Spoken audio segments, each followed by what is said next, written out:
Hinimok si Senador Bato de la Rosa ng Department of the Interior and Local Government o DILG na sumuko na. Kung hindi, ayon sa DILG Secretary, baka mauwi ito sa hindi gusto ni de la Rosa. Yan po ang aking tinutukan. Please surrender. Gagalangin ka namin, your rights will be observed. Kasabay ng apelang yan ay binalaan din si Senador Bato de la Rosa ng Department of the Interior and Local Government o DILG. Huwag na natin patagalin to kasi baka hindi umuwi pa to sa hindi mo gusto. So, mabuti na mag-surrender ka na. We will treat you as an officer and a gentleman and we will follow all due process para sa inyo. Ayon kay DILG Secretary Remulla, wala silang natatanggap na surrender feelers mula kay Senador de la Rosa. Mayroon naman daw silang leads na tinututukan pero aniya, matindi rin ang hamon para mahanap ang nagtatagong senador. You have to understand, hindi madali ito. We have 40,000 plus barangays to search. Diba? Hindi madali yan. Pinag-iisipan pa nila kung mag-aalok ng pabuya para mahanap si de la Rosa. Pwede, considering that, but apparently it's not effective yet. So, hindi namin kung anong kailangan. Kahapon ay pinuntahan ng pulisyang ancestral house ni de la Rosa na inireklamo ng may bahay nito sa isang emosyonal na online post. Ipinaliwanag ng pulisya ang pakay ng kanilang mga tauhan doon.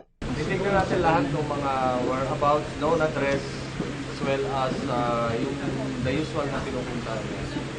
So, including the address where his firearms are located.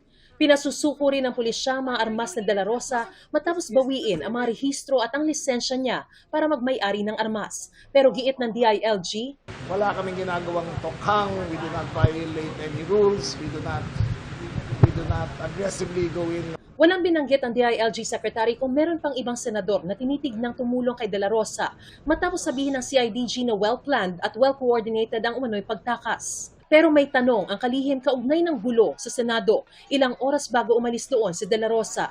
Our only question is when General Aplasca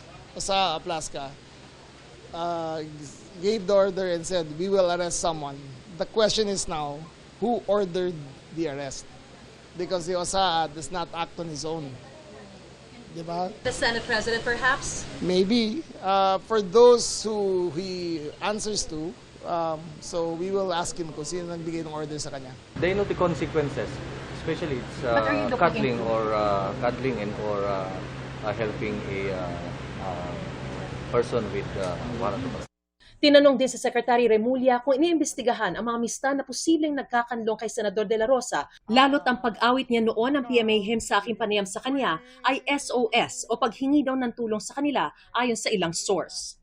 The SOS is a normal thing, and tsaka he did it over social media, and pasikat na lang yun. So, unless there's a commission of a crime, then the only time that we will investigate that. Mariz Umali, Nakatutok, 24 Oras.